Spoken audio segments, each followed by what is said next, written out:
Ang programang ito ay rated SPG. Striktong patnubay at gabay ng magulang ang kailangan. Maaaring may masiselang tema, lengguwahe, karahasan, sexual, horror o droga na hindi angkop sa mga bata. Naging successful sila ni Moira sa paglabas ng katawan ni Don Pepe doon sa hotel. Dito na nga ay talagang hinabol sila ng pulis na kung saan ito pala ay kakampi ni Moira. Akala nga ni Don Pepe ay maililigtas na siya ng pulis na ito kung saan nginid sa kalaman niya ay talagang pareho talaga ang utak at ugali nito kay Moira.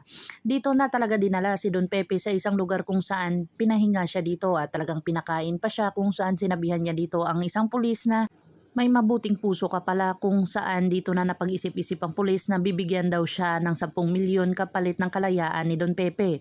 Dito na pinag-isipan ng pulis kung ito ay gagawin niya kung saan ito ngang si Giselle ay talagang sinundan itong si Moira.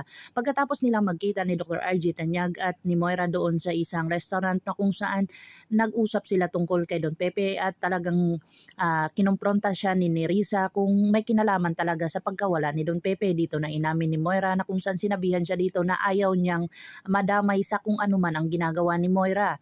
Dito na nga sabi niya mag-iingat daw siya na kung saan sinundan nga ito talaga ni Giselle dahil masama ang kutob nito at ni Dr. RJ Tanyag. Dito na sinundan nila ni Giselle itong si Moira kung saan talagang makikita nila na si Moira talaga ang may punot dulo sa pagkakawala ng kanilang ama. Dito na nga si Annalyn ay kinumpronta itong si Zoe at kung saan talagang nahuli niya dito na huli na dumating dito sa Apex. Pero na maraming alibay din itong si Zoe kung saan nagkita daw sila ni Luke at nagkape daw sila sa isang coffee shop na gilid ng restaurant. Dito na nga ay talagang napaka-sinasadya talaga ni Moira at saka ni Zoe na hindi nila maibubuking ang kanilang tunay na sikreto kung saan talagang mapalapit-lapit na mahuhuli sila ni Dr. RJ Tanyag, Giselle at saka ni Annalyn.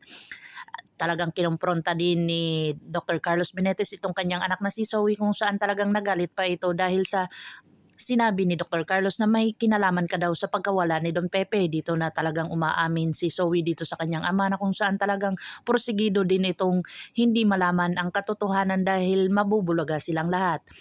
Pagkakaabangan natin ang mga susunod pa na episode na ito. Ang abot kamay na pangarap. If you like my story, please like, share, and subscribe para ma-update po kayo sa mga susunod pa. Yun lamang po at maraming salamat.